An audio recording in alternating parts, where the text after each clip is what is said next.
नमस्कार विद्यार्थी मित्रांनो, मी प्रशांत घुटे आरंभ अकॅडमीच्या यूट्यूब चॅनलवर आपलं सर्वांचं स्वागत करतो. आपण आज बघणार आहोत अलंकार मराठी व्याकरण सराव प्रश्नसंच भाग 2, तोही स्पष्टीकरणासह, जो की तुम्हाला TCS, IBPS द्वारे घेतल्या जाणाऱ्या एक्झाम, पोलीस भरती, सर्व सरळ सेवा भरती व MPSC संयुक्त गट ब व गट क मुख्यसाठी उपयोगी पडेल. हा व्हिडिओ आपण प्रश्नांच्या स्वरूपात बघणार आहोत. तुम्हाला जर स्वतःला चेक करायचं असेल तर व्हिडिओ पॉज करून उत्तरांपर्यंत जाण्याचा प्रयत्न करू शकता. चला तर मग व्हिडिओला सुरुवात करू. प्रश्न पहिला, जरी आंधळी मी तुला पाहते या वाक्यातील अलंकार ओळखा. पर्याय आहेत: 1. विरोधाभास अलंकार, 2. अर्थांतरन्यास अलंकार, 3. रूपक अलंकार, 4. सार अलंकार. या प्रश्नाचं योग्य उत्तर आहे पर्याय क्रमांक 1, विरोधाभास अलंकार. तर हा अलंकार ओळखायचा कसा? या अलंकारामध्ये वाक्यात किंवा कवितेच्या चरणात एकतर विरोधी कल्पना असते किंवा दोन विरुद्धार्थी शब्द असतात. या वाक्यामध्ये काय, जरी आंधळी मी तुला पाहते, आंधळी कसं काय पाहू शकते? म्हणून या वाक्यामध्ये विरोधी कल्पना आहे, म्हणून हा कुठला विरोधाभास अलंकार आहे. प्रश्न दुसरा, देह देवाचे मंदिर, आत आत्मा परमेश्वर या पंक्तीतील अलंकार ओळखा. पर्याय आहेत: 1. रूपक अलंकार, 2. उपमा अलंकार, 3. यमक अलंकार, 4. अनुप्रास अलंकार. या प्रश्नाचं योग्य उत्तर आहे पर्याय क्रमांक 1, रूपक अलंकार. तर रूपक अलंकार ओळखायचा कसा? या अलंकारामध्ये वाक्यात किंवा कवितेच्या चरणात एकरूपता साधलेली असते. एकरूपता म्हणजे उपमेय व उपमान दोघे वेगळे नसून दोघे एकच आहेत असं वर्णन तेथे केलेलं असतं. या वाक्यात देह देवाचे मंदिर, आत आत्मा परमेश्वर, देहालाच देवाचं मंदिर म्हटलंय आणि आत्म्यालाच परमेश्वर म्हटलंय. दोघांमध्ये काय केलेली आहे? एकरूपता साधलेली, म्हणून हा रूपक अलंकाराचा प्रकार आहे.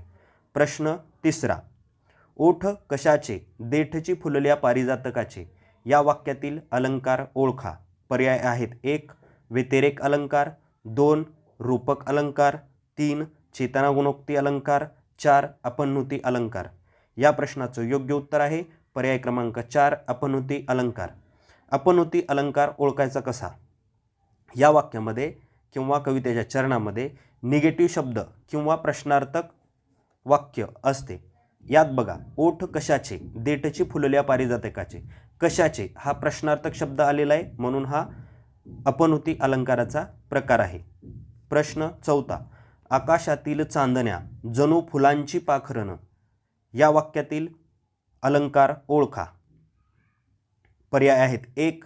उत्प्रेक्ष अलंकार, 2. दृष्टांत अलंकार, 3. यमक अलंकार, 4. उपमा अलंकार. या प्रश्नाचं योग्य उत्तर आहे पर्याय क्रमांक 1, उत्प्रेक्ष अलंकार. उत्प्रेक्ष अलंकार ओळखायचा कसा? उत्प्रेक्ष अलंकाराच्या वाक्यात किंवा कवितेच्या चरणामध्ये जणू, जणू काय, गमे, वाटे, भाषे असे शब्द येतात. म्हणजे या वाक्यामध्ये दोघे एकरूप असल्याची फक्त कल्पना केलेली असते, भास असतो. जणू, जणू काय, गमे, वाटे, भासे या शब्दावरून हा अलंकार ओळखता येतो. प्रश्न पाचवा, पुढील काव्यरचनेतील अलंकार ओळखा. श्रीकृष्ण नवरा मी नवरी, शिशुपाल नवरा मी नवरी. पर्याय आहेत: 1. उत्प्रेक्ष अलंकार, 2. रूपक अलंकार, 3. अतिशयोक्ती अलंकार, 4. श्लेष अलंकार. या प्रश्नाचं योग्य उत्तर आहे पर्याय क्रमांक 4, श्लेष अलंकार. तर श्लेष अलंकार ओळखायचा कसा? श्लेष म्हणजे मिठी, एकाच शब्दाला दोन अर्थांनी मारलेली मिठी. श्लेष अलंकार म्हणजेच डबल मिनिंग बोलणं, म्हणजे मकरंद अनासपुरे, दादा कोंडके यांचं बोलणं. कसं असतं? आता दुसरं एक उदाहरण बघू. मित्राच्या उदयाने कोणाला आनंद होणार नाही. या वाक्यात मित्र या शब्दाचे दोन अर्थ आहेत. एक अर्थ आहे मित्र म्हणजे आपला सखा, म्हणजे आपला फ्रेंड, आणि दुसरा अर्थ आहे मित्र म्हणजे सूर्य, म्हणजे एका शब्दाचे दोन अर्थ. श्लेष अलंकार म्हणजेच डबल मिनिंग, एका शब्दाचे दोन अर्थ. प्रश्न सहावा, अलंकार ओळखा. नयन कमल हे उघडीत हलके, जागी हो जानकी. पर्याय आहेत: 1. रूपक अलंकार, 2. उत्प्रेक्ष अलंकार, 3. श्लेष अलंकार, 4. उपमा अलंकार. या प्रश्नाचं योग्य उत्तर आहे पर्याय क्रमांक 1, रूपक अलंकार. तर रूपक अलंकार ओळखायचा कसा हे आपण अगोदरच बघितलेलं आहे. दोन शब्दामध्ये काय केलेलं असतं, एकरूपता साधलेली असते. या वाक्यामध्ये नयन कमल या दोन शब्दांमध्ये एकरूपता साधलेली, म्हणून हा रूपक अलंकाराचा प्रकार आहे. प्रश्न 7वा, समिधेचा वर्ण चंद्राप्रमाणे तेजस्वी होता. या वाक्यातील अलंकार ओळखा. पर्याय आहेत: 1 उत्प्रेक्षा, 2 उपमा अलंकार, 3 अनुप्रास अलंकार, 4 रूपक अलंकार. या प्रश्नाचं योग्य उत्तर आहे पर्याय क्रमांक 2 उपमा अलंकार. उपमा अलंकार ओळखायचा कसा? उपमा अलंकारामध्ये सारखेपणावरती आधारित असतो. म्हणजे दोन याच्यामध्ये म्हणजे कोण, उपमेय आणि उपमान या दोघांमध्ये सारखेपणा असतो. सम, समान, सारखा, परी, गत, प्रमाणे, जसा, वाणी, सदृश्य इत्यादी शब्द या वाक्यामध्ये येतात. या शब्दावरूनच हा अलंकार ओळखता येतो. कुठला? उपमा अलंकार. या प्रश्नाचं योग्य उत्तर काय आहे? उपमा अलंकार. प्रश्न 8वा, खालील वाक्यातील अलंकार ओळखा. नागेश एका वाघासारखा चालत होता. पर्याय आहेत: 1 यमक अलंकार, 2 अनुप्रास अलंकार, 3 उपमा अलंकार, 4 उत्प्रेक्षा अलंकार. या प्रश्नाचं योग्य उत्तर आहे पर्याय क्रमांक 3 उपमा अलंकार. उपमा कसा ओळखायचा? वरच बघितलेला आहे आपण. सम, समान, सारखा, परी, गत, प्रमाणे, जसा, वाणी, सदृश्य इत्यादी शब्द वाक्यात आले की म्हणायचं उपमा अलंकार आहे. प्रश्न 9वा, बोट बुडाली धरतीला या वाक्यात कोणता अलंकार आहे? पर्याय आहेत: 1 अतिशयोक्ती अलंकार, 2 उपमा अलंकार, 3 श्लेष अलंकार, 4 उत्प्रेक्षा अलंकार. या प्रश्नाचं योग्य उत्तर आहे पर्याय क्रमांक 3 श्लेष अलंकार. श्लेष अलंकार यापूर्वीच आपण पाहिलेला आहे. श्लेष म्हणजे एका शब्दाचे दोन अर्थ. बोट बुडाली धरतीला, धरतीला म्हणजे तळाला, समुद्राच्या किंवा नदीच्या तळाला. आणि दुसरा अर्थ आहे जर त्या बोटीमध्ये एखादी मुलगी किंवा लेडीज असेल तर धरतीला म्हणजे बुडू देऊ नको, असे दोन अर्थ निघतात, म्हणून कुठला? श्लेष अलंकार. प्रश्न 10वा, पुढील काव्यपंक्तीतील अलंकार ओळखा. पेठविले पाषाण पठारावरती शुभांनी, गळ्यामध्ये गरिबांच्या गाजे संतांची वाणी. पर्याय आहेत: 1 अनुप्रास अलंकार, 2 विरोधाभास अलंकार, 3 दृष्टांत अलंकार, 4 रूपक अलंकार. या प्रश्नाचं योग्य उत्तर आहे पर्याय क्रमांक 1 अनुप्रास अलंकार.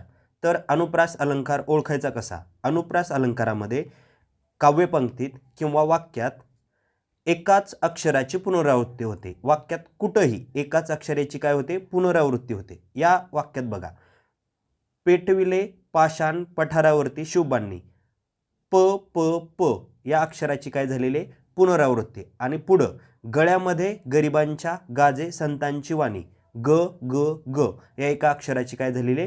पुनरावृत्ती झालेली. म्हणजे एकाच अक्षराची पुनरावृत्ती होत असेल तर अनुप्रास हा अलंकार होतो. दुसरं एखादं उदाहरण बघू आपण. हिंदीतलं उदाहरण आहे. खडक सिंह के खड़कने से खड़कती है खिड़कियाँ और खिड़कियों से खड़कने से खड़कता है खडक सिंह. या वाक्यात बघा, ख ख ख या एकाच अक्षराची पुनरावृत्ती जास्त वेळा होते. आणखी एखादं उदाहरण बघू आपण. काकीने काकाचा कामाचा कागद काळ्या कात्रीने करा करा कापून कचा कचा कोपऱ्यात कोंबला. या वाक्यात बघा, क क क या अक्षराची काय होते? पुनरावृत्ती होते. म्हणून जर एकाच अक्षराची पुनरावृत्ती होत असेल तर कुठला अलंकार? अनुप्रास अलंकार. प्रश्न 11वा, पुढील वाक्यातील अलंकार ओळखा. स्नेहहीन ज्योती परी मंद होई शुक्रतारा. पर्याय आहेत: 1 उत्प्रेक्षा अलंकार, 2 उपमा अलंकार, 3 यमक अलंकार, 4 दृष्टांत अलंकार. या प्रश्नाचं योग्य उत्तर आहे पर्याय क्रमांक 2 उपमा अलंकार. कशावरनं ओळखला आपण? परी या एका शब्दावरनं. स्नेहहीन ज्योती परी मंद होई शुक्रतारा. परी सम, समान, सारखा, परी, गत, प्रमाणे, वाणी, सदृश्य याच्यावरून हा अलंकार आपण ओळखतो. या वाक्यामध्ये परी हा शब्द आलाय, त्याच्यामुळे ह्या एका शब्दावरून आपण काय सांगता येईल? याचं उत्तर उपमा अलंकार. प्रश्न 12वा, कमळ फुले ती मुलगी हसे असेच मला वाटे. अलंकार ओळखा. पर्याय आहेत: 1 अर्थांतरण्यास अलंकार, 2 चेतना गुणोक्ती अलंकार, 3 उत्प्रेक्षा अलंकार, 4 विरोधाभास अलंकार. या प्रश्नाचं योग्य उत्तर आहे पर्याय क्रमांक 3 उत्प्रेक्षा अलंकार। तर उत्प्रेक्षा अलंकार हा ओळखायचा कसा? वाक्यात किंवा कवितेच्या चरणात गमे, वाटे, भासे, जणू, जणू काय हे शब्द येतात। वरील वाक्यामध्ये असेच मला वाटे, वाटे हा शब्द आलाय म्हणून ह्या एका शब्दावरून याचं उत्तर सांगता येईल उत्प्रेक्षा अलंकार। प्रश्न 13वा सावळाचं रंग तुझा पावसाळी नभापरी अलंकार ओळखा। या प्रश्न पर्याय आहेत 1 उत्प्रेक्षा अलंकार, 2 उपमा अलंकार, 3 रूपक अलंकार, 4 यमक अलंकार। या प्रश्नाचं योग्य उत्तर आहे पर्याय क्रमांक 2 उपमा अलंकार। उपमा अलंकार कसा ओळखायचा हे आपण पूर्वी बघितलेलं आहे। परी, गत, प्रमाणे, वाणी, सदृश्य, सम, समान, सारखा इत्यादी शब्द या अलंकारामध्ये येतात। या वाक्यामध्ये कुठला शब्द आलाय? सावळाचं रंग तुझा पावसाळी नभापरी, नभापरी, परी हा शब्द आलेला आहे म्हणून उपमा अलंकार। प्रश्न 14वा मराठी व्याकरणात एकच शब्द वाक्यात दोन अर्थाने वापरल्यामुळे शब्द चमत्कृती साधते तेव्हा डॅश डॅश हा अलंकार होतो। पर्याय आहेत 1 अनुप्रास अलंकार, 2 श्लेष अलंकार, 3 उपमा अलंकार, 4 उत्प्रेक्षा अलंकार। या प्रश्नाचं योग्य उत्तर आहे पर्याय क्रमांक 2 श्लेष अलंकार। हे आपण अगोदरच बघितलेलं आहे, एका शब्दाचे दोन अर्थ म्हणजे शब्दाच्या दोन अर्थावरून शब्द चमत्कृती साधलेली असते। कुठला? श्लेष अलंकार। प्रश्न 15वा तू माऊलीहून मायाळ, चंद्राहून शीतल, पाण्याहून पातळ, कल्लोळ प्रेमाचा। या वाक्यातील अलंकार ओळखा। पर्याय आहेत 1 अर्थांतरण्यास अलंकार, 2 दृष्टांत अलंकार, 3 व्यतिरेक अलंकार, 4 अनन्वय अलंकार। या प्रश्नाचं योग्य उत्तर आहे पर्याय क्रमांक 3 व्यतिरेक अलंकार। व्यतिरेक अलंकार ओळखायचा कसा? या वाक्यामध्ये पंचमीचे प्रत्यय पेक्षा, ऊन, हून हे येतात। या प्रत्ययावरून हा अलंकार ओळखता येतो। व्यतिरेक म्हणजेच काय? अतिरेक। कसा असतो अतिरेक? हे बघा, आपण आपल्या मित्राला म्हणतो तू आईन्स्टाईनहून हुशार आहेस, तो असतो का आईन्स्टाईनहून हुशार? नाही। मग काय काय असतो? तो अतिरेक केलेला असतो म्हणून पेक्षा, ऊन, हून यावरून हा अतिरेक हा अलंकार ओळखता येतो। प्रश्न 16वा दोन वस्तूंमधील साम्य किंवा सारखेपणा वर्णन केलेला असतो त्यामध्ये कोणता अलंकार होतो? पर्याय आहेत 1 यमक अलंकार, 2 उत्प्रेक्षा अलंकार, 3 उपमा अलंकार, 4 रूपक अलंकार। या प्रश्नाचं योग्य उत्तर आहे पर्याय क्रमांक 3 उपमा अलंकार। यापूर्वीच आपण बघितलेलं आहे उपमा अलंकार कसा ओळखायचा? सारखेपणावर आधारित असतो। सम, समान, सारखा, परी, गत, प्रमाणे, वाणी, सदृश्य इत्यादी शब्द येतात। त्या शब्दावरून हा अलंकार ओळखता येतो। प्रश्न 17वा ती रडली समुद्राच्या समुद्र या रचनेतील अलंकार ओळखा। पर्याय आहेत 1 अनन्वय अलंकार, 2 अतिशयोक्ती अलंकार, 3 उपमा अलंकार, 4 अनुप्रास अलंकार। या प्रश्नाचं योग्य उत्तर आहे पर्याय क्रमांक 2 अतिशयोक्ती अलंकार। हे बघा, ती रडली समुद्राच्या समुद्र, समुद्राच्या समुद्र रडल्याने कुठं समुद्र भरतो का? नाही। मग ही काय? अतिशयोक्ती। वाढवून चढवून सांगितलेला असेल तर तो कुठला अलंकार होतो? अतिशयोक्ती अलंकार। या वाक्यातही तसंच केलेलं आहे। प्रश्न 18वा कवितेच्या चरणात एकाच अक्षराची पुनरावृत्ती होऊन त्यातील नादामुळे जेव्हा भाषेला सौंदर्य प्राप्त होते तेव्हा कुठला अलंकार होतो? म्हणजे डॅश डॅश अलंकार होतो। पर्याय आहेत 1 यमक अलंकार, 2 श्लेष अलंकार, 3 अनुप्रास अलंकार, 4 ससंदेह अलंकार। या प्रश्नाचं योग्य उत्तर आहे पर्याय क्रमांक 3 अनुप्रास अलंकार। यापूर्वीच आपण बघितलेले अनुप्रास अलंकारामध्ये काय होतं? एकाच शब्दाची किंवा अक्षराची पुनरावृत्ती होते। विशेष करून अक्षराची पुनरावृत्ती, शब्दाची नाही। आपण उदाहरण बघितलेले काकीने काकाचा, कामाचा, काळा कागद, काळ्या कात्रीने, करा करा कापून, कचा कचा कोपऱ्यात कोंबला। क क क या एकाच अक्षराची काय झालेली आहे? पुनरावृत्ती झालेली आहे आणि त्याच्यामुळे त्या वाक्याला किंवा भाषेला सौंदर्य प्राप्त झालेलं आहे म्हणून कुठला अलंकार? अनुप्रास अलंकार। प्रश्न 19 लहान मूल म्हणजे मातीचा गोळाच या वाक्यातील अलंकार ओळखा। पर्याय आहेत 1 रूपक अलंकार, 2 उत्प्रेक्षा अलंकार, 3 अनन्वय अलंकार, 4 अपनुती अलंकार। या प्रश्नाचं योग्य उत्तर आहे पर्याय क्रमांक 1 रूपक अलंकार। रूपक अलंकार कशावरती आधारित असतो? दोघांमध्ये म्हणजे उपमेय आणि उपमान या दोघांमध्ये एकरूपता साधलेली असते। लहान मूल म्हणजे मातीचा गोळा। मातीचा गोळा आणि लहान मूल या दोघांमध्ये एकरूपता साधलेली आहे। लहान मूल म्हणजे मातीचा गोळाच, जसा आकार द्यावा तशी मूर्ती घडते, म्हणून कुठला? रूपक अलंकार। प्रश्न 20वा, खालील वाक्यातील अलंकाराचा प्रकार ओळखा। या दानासी या दानाहून अन्य नसे उपमान। पर्याय आहेत 1 अनन्वय अलंकार, 2 स्वभावोक्ती अलंकार, 3 दृष्टांत अलंकार, 4 अर्थश्लेष अलंकार। या प्रश्नाचं योग्य उत्तर आहे पर्याय क्रमांक 1 अनन्वय अलंकार। तर अनन्वय अलंकार ओळखायचा कसा? या वाक्यात किंवा कवितेच्या चरणात उपमेयाची तुलना दुसरं कोणाशी करता येत नसेल, म्हणजे उपमेय हे एकमेव असेल, तर तो कुठला अलंकार असतो? अनन्वय अलंकार। म्हणजे अनन्वय या शब्दातच आहे बघा, अनन्वय अन्य नाही, म्हणजे दुसरं कोणाशी तुलना करण्याचा संबंधच येत नसेल तेव्हा कुठला अलंकार? अनन्वय अलंकार। आणखी एखादं उदाहरण बघू आपण।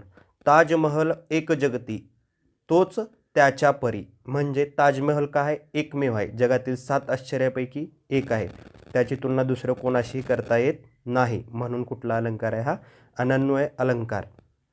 धन्यवाद विद्यार्थी मित्रांनो। आपला जर व्हिडिओ आवडला असेल तर लाईक करा, आपल्या मित्रांना शेअर करा आणि सबस्क्राईब करा। आणि मराठी व्याकरणातील दुसऱ्या कुठल्या टॉपिकवर जर आपल्याला व्हिडिओ पाहिजे असेल, जर एखादा चॅप्टर तुम्हाला अवघड जात असेल तर तसं कमेंटमध्ये सांगा, आपण त्याच्यावरती व्हिडिओ बनवू। धन्यवाद।